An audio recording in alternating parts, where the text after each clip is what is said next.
श्रोता साथियों को जय जोहार और नमस्कार। दैनिक छत्तीसगढ़ चैनल देखना शुरू कर चुके हैं आप और छत्तीसगढ़ प्रदेश की आज की तमाम सभी महत्वपूर्ण बड़ी खबरों की शुरुआत एक छोटे से सब्सक्राइब के साथ।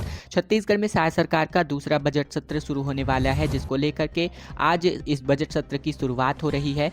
3 मार्च को बजट पेश होगा। 1,47,500 करोड़ से अधिक का बजट यहाँ पर होने वाला है। राज्य सरकार के वित्त मंत्री ओपी चौधरी 3 मार्च को दोपहर 12:30 बजे दूसरा बजट प्रस्तुत करेंगे। तैयारियां इसके लिए पूर्ण कर ली गई हैं। बीते साल वित्त मंत्री ने 1,47,500 करोड़ का बजट पेश किया था। माना जा रहा है कि इस बार का बजट का आकार पिछले साल के मुकाबले बढ़ने वाला है, जिसको लेकर विधानसभा अध्यक्ष डॉक्टर रमन सिंह ने जानकारी दी है। उन्होंने यह भी बताया कि 24 फरवरी से 21 मार्च तक चलने वाले बजट सत्र के दौरान मंत्रियों और विधायकों को ट्रेनिंग के लिए सिंगापुर के मैनेजमेंट इंस्टीट्यूशन में ट्रेनिंग दिया जाएगा। छत्तीसगढ़ में टमाटर के हाल बेहाल होते नजर आ रहे हैं। प्रदेश के बाहर की मांग नहीं, जबकि जसपुर में पिछले 6 साल में सबसे रेट कम 1 रुपये किलो पर आ चुका है। छत्तीसगढ़ में टमाटर के गिरते दाम ने किसानों की चिंता बढ़ा दी है। आलम यह है कि खेती की लागत तो दूर, तुड़ाई की कीमत भी किसानों को नहीं मिल पा रही।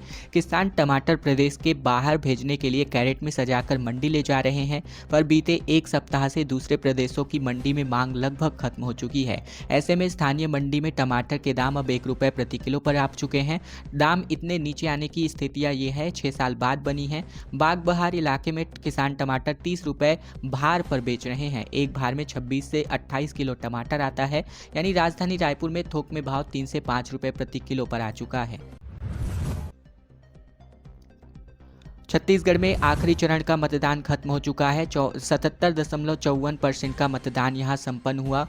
पूर्ववर्ती में आज़ादी के बाद पहली बार यहां मतदान संपन्न हुआ। छत्तीसगढ़ में पंचायत चुनाव के तृतीय चरण और आखिरी चरण के लिए 50 ब्लॉक में वोटिंग खत्म कर ली गई। प्रदेश में 77% के लगभग मतदान हुआ, जिसमें पुरुषों ने 77% जबकि महिलाओं ने 77.93% भागीदारी किया।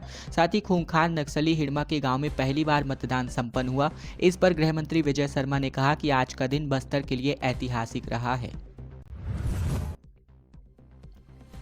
जांजगीर में 44 लोगों से भरी पिकअप पलट गई, जहां 13 बच्चों समेत कुल 39 लोग घायल हो गए। कई लोगों के हाथ पैर टूट गए, तो वहीं पंच चुनाव जीतने पर पिकनिक जा रहे थे। छत्तीसगढ़ के जांजगीर चांपा के पेंड्री गांव के पास नेशनल हाईवे 49 पर एक माजदा वाहन पलट गई, जहां वाहन में कुल 44 लोग सवार थे, जिसमें 13 बच्चों समेत 39 लोग घायल हो गए। कई लोगों के हाथ पैर टूटे हैं। सभी ग्राम पंचायत बकरिया के रहने वाले हैं। पंच का चुनाव जीतने की खुशी में दिलीप श्रीवास अपने मोहल्ले के लोगों को मड़वा रानी माता के दर्शन और पिकनिक के लिए ले जा रहे थे। 2 माजदा वाहनों में यात्रा कर रहे थे और एक वाहन आगे निकल गया, जबकि दूसरा वाहन पीछे था।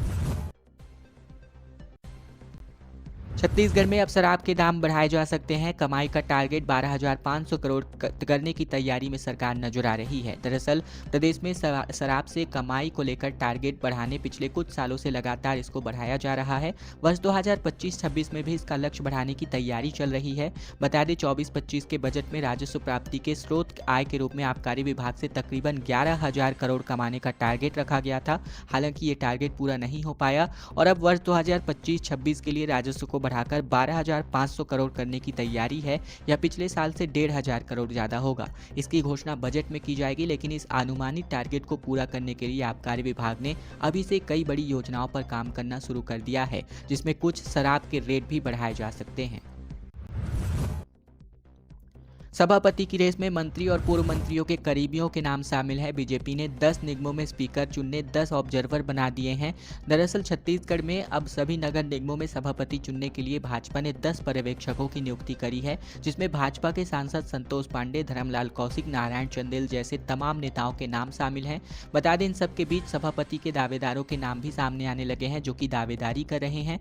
सभापति के दावेदारों में कोरबा से मंत्री लखनलाल देवांगन के भाई का नाम शामिल है, जबकि इसके 5 बार के पार्षद और सीनियर नेता टॉप पर हैं। इनमें बिलासपुर से महिला पार्षद को सभापति बनाने की भी चर्चा तेज हो चुकी है।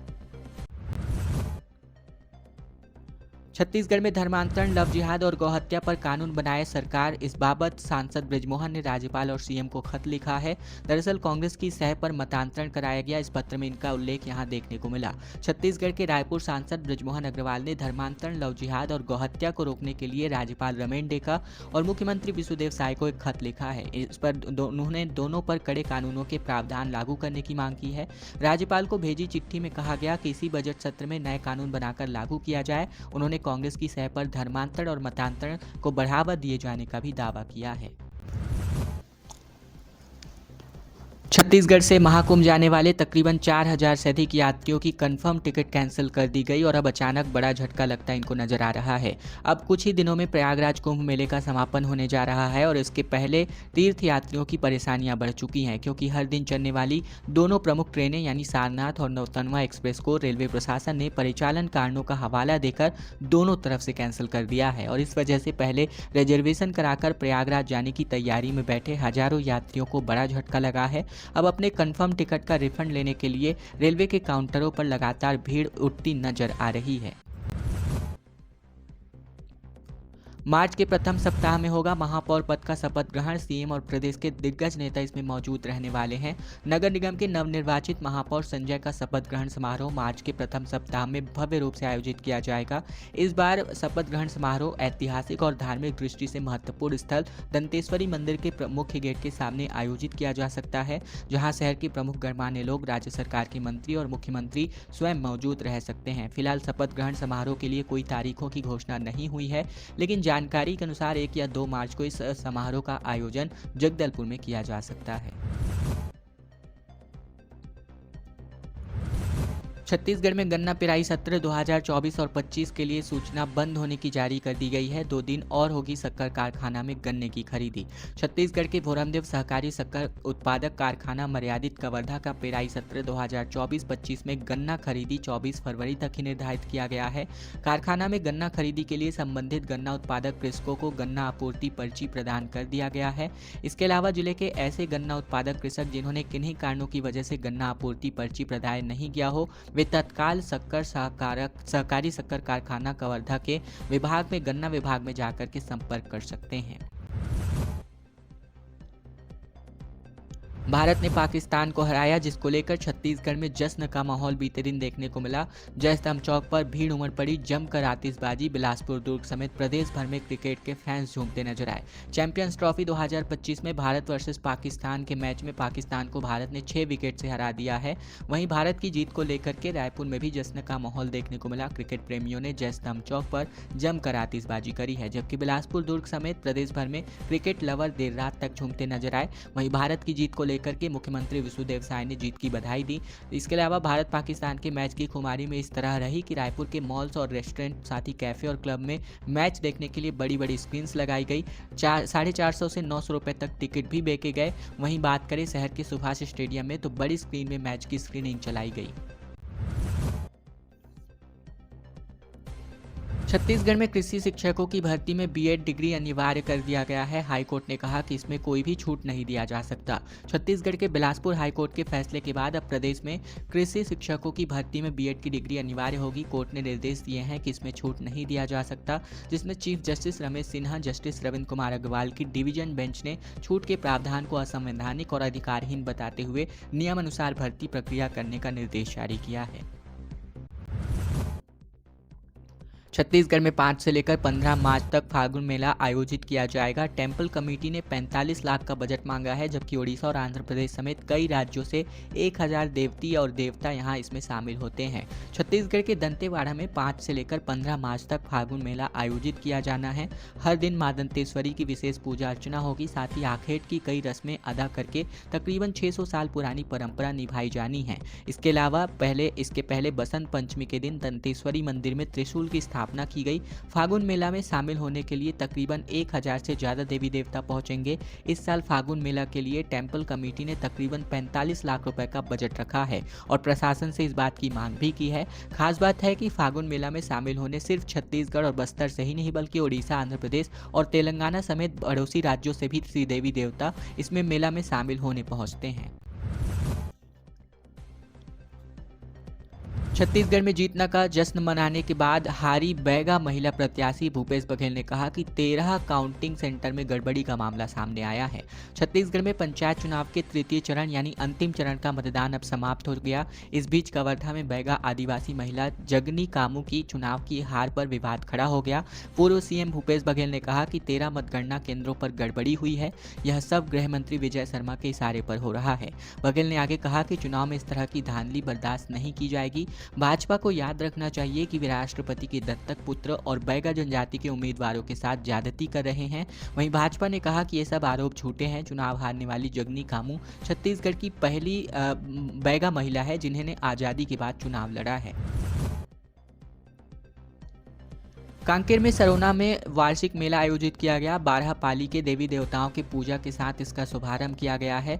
छत्तीसगढ़ के कांकेर जिले में सरोना में 5 दिवसीय वार्षिक मेले की शुरुआत हो चुकी है। 12 पाली के देवी देवताओं ने शीतला मंदिर में पूजा अर्चना कर साथ मेले का शुभारंभ किया और इसके बाद शोभा यात्रा निकालकर मेला स्थल की परिक्रमा करी गई। मेले में सुरक्षा के लिए दुधावा चौकी के जवान तैनात किए गए। तहसील स्तर का ये वार्षिक मेला आसपास के गाँवों में खास आकर्षण का केंद्र है। दूर दूर से आए ग्रामीण यहाँ व्यवसाय के लिए अपनी दुकान लगाते हैं। साथ ही ग्राम पंचायत ने मेला स्थल पर बिजली और पेयजल की व्यवस्था की है। पंचायत चुनाव में गड़बड़ी का आरोप लगाकर कांग्रेस कार्यकर्ताओं ने कलेक्ट्रेट का घेराव कर दिया, जहां धरने पर ये लोग बैठ गए। छत्तीसगढ़ के कबीरधाम जिले में दूसरे चरण में यानी 20 फरवरी को हुए पंचायत चुनाव में गड़बड़ी का आरोप लगा है और इसको लेकर के आज जिला पंचायत क्षेत्र क्रमांक 6 से कांग्रेस के अधिकृत प्रत्याशी जगनी कामू बैगा और साथ ही कांग्रेस नेताओं ने कलेक्ट्रेट का घेराव कर दिया। वर्तमान में ये कलेक्ट्रेट के सामने गेट पर धरने पर बैठे रहे, जहां अचानक कांग्रेस के प्रदर्शन को देखते हुए मौके पर भारी संख्या में पुलिस बल की तैनाती करी गई। कांग्रेस के अधिकृत प्रत्याशी जगनी कामू बैगा ने बताया कि मतदान के बाद जब सत्यापित प्रतिलिपि प्राप्त की गई तो यह पाया गया कि मतगणना में गड़बड़ी है। प्राप्त मत में भारी अंतर है, जिससे आशंका है कि जानबूझकर इस पर हेरफेर किया गया हो। सभापति और उपाध्यक्ष पद के चुनाव को लेकर भाजपा की अहम बैठक आज आयोजित होने वाली है, जिस पर प्रदेश अध्यक्ष किरण सिंहदेव इसका मार्गदर्शन करने वाले हैं। छत्तीसगढ़ के भाजपा प्रदेश उपाध्यक्ष भूपेंद्र सवन्नी ने जानकारी देते हुए बताया कि बैठक में प्रदेश अध्यक्ष किरण सिंहदेव ने चुनाव को लेकर मार्गदर्शन करेंगे। नगरीय निकाय चुनावों में भाजपा की प्रचंड जीत के बाद अब आगे की क्या रणनीति, आगे के लिए यह बैठक बेहद महत्वपूर्ण मानी जा रही है। भाजपा ने छत्तीसगढ़ को विकसित छत्तीसगढ़ बनाने का जो लक्ष्य रखा है उसमें नगरीय निकायों की भी अहम भूमिका होगी। इस बात की जानकारी प्रदेश भाजपा उपाध्यक्ष भूपेंद्र सवन्नी ने दी है। छत्तीसगढ़ के पंचायत चुनाव के नतीजे को लेकर परिणाम आने के बाद जो 2 गुटों में जमकर बवाल मारपीट होते हुआ तकरीबन 11 लोग के घायल होने की खबर है। छत्तीसगढ़ के कवर्धा जिले के दसरंगपुर में पंचायत चुनाव के परिणाम के बाद 2 गुटों में जमकर बवाल हो गया। चुनावी रंजिश के चलते दोनों गुट में जमकर मारपीट हो गई और इस मारपीट में दोनों गुट के 11 लोग घायल हुए हैं। ग्रामीणों ने कवरेज करने के लिए गए स्थानीय ग्रामीण पत्रकार की भी पिटाई कर दी और इस मामले में पुलिस ने दोनों पक्ष के खिलाफ यानी 14 लोगों के खिलाफ काउंटर केस दर्ज कर लिया है। ये मामला दसरंगपुर पुलिस चौकी का है। उल्लेखनीय है कि जांजगीर में बीती देर शाम को चुनाव परिणाम की घोषणा होने के बाद गौद में 2 पक्षों में जम करके मारपीट हो गई और शाम तकरीबन लगभग 7:30 बजे जब चुनाव परिणाम आया, जिसमें चंद्रशेखर कश्यप पंच के लिए निर्वाचित हुए, तब लगभग 8:30 बजे निर्वाचित प्रत्याशी चंद्रशेखर के भतीजे सुनील कश्यप का यहां झगड़ा बढ़ता गया। छत्तीसगढ़ में आखिरी चरण का पंचायत चुनाव संपन्न हो चुका है। नक्सली इलाकों में जमकर वोटिंग हुई है। दरअसल त्रिस्तरीय पंचायत चुनाव 2025 के अंतिम चरण में 50 विकास खंडों में मतदान संपन्न हुआ। मतगणना आज जो है संपन्न हो गई, जिसके बाद नतीजे भी घोषित कर दिए गए। वहीं तृतीय चरण में तकरीबन 30,990 पंच, 3,802 सरपंच, जबकि 1,122 जनपद सदस्य और 145 जिला पंचायत सदस्यों के लिए मतदान संपन्न हुआ। जहां मुख्यमंत्री विष्णुदेव साय ने त्रिस्तरीय पंचायत चुनाव के तीसरे चरण में भी मतदान यहां पर किया।